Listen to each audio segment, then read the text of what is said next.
جمعية الدعوة والإرشاد وتوعية الجاليات بمحافظة بدر। আসসালামু আলাইকুম ওয়া রাহমাতুল্লাহি ওয়া বারাকাতুহু।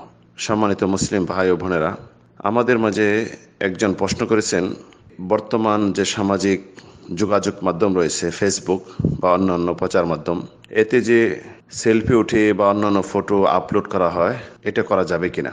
প্রথমত বলবো যে এই বিষয়ে অবশ্যই একটি বিস্তারিত আলোচনা হয়েছিল, তো এখন যেহেতু আবার প্রশ্ন আসছে তাই আবার সংক্ষিপ্তভাবে বলবো।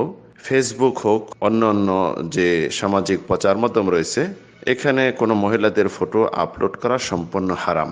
মহিলারা গোপন জিনিস পর্দায় থাকবে, এটি তাদের ছবি প্রচার করা, প্রসার করা, আপলোড করা সম্পূর্ণ হারাম।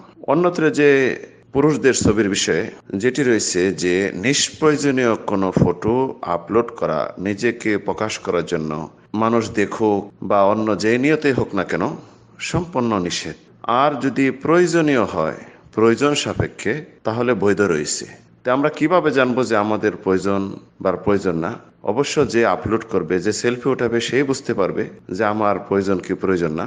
তার নিয়তের উপর সবকিছু নির্ভর করবে। তাই সবাইকে বলবো, বর্তমানে যে সোশ্যাল মিডিয়া আছে, এই সোশ্যাল মিডিয়াতে নিজের ফটো অযথা প্রচার প্রসার করে, নিষ্প্রয়োজনীয় আপলোড করে পাপের ভাগী হবেন না। একদিন হতে পারে আপনি মারা যাবেন, এই ছবি একজন দেখবে, দেখার পরবর্তী হতে পারে আপনার খারাপ দিকগুলি উল্লেখ করবে, দোয়া তো করবে না, খারাপ দিকগুলি উল্লেখ করতে পারে। তাই সকলকে বলবো, নিষ্প্রয়োজনীয় ফটো আপলোড করবেন না এবং প্রচার প্রসার করবেন না। আর যদি ভুলে কেউ করে থাকেন, আল্লাহর কাছে তওবা করে নিন। আল্লাহ রাব্বুল আলামিন তওবা কবুলকারী এবং পাপের মার্জনাকারী। আল্লাহু আ'লাম। সাল্লাল্লাহু আলা নবিয়িনা মুহাম্মদ।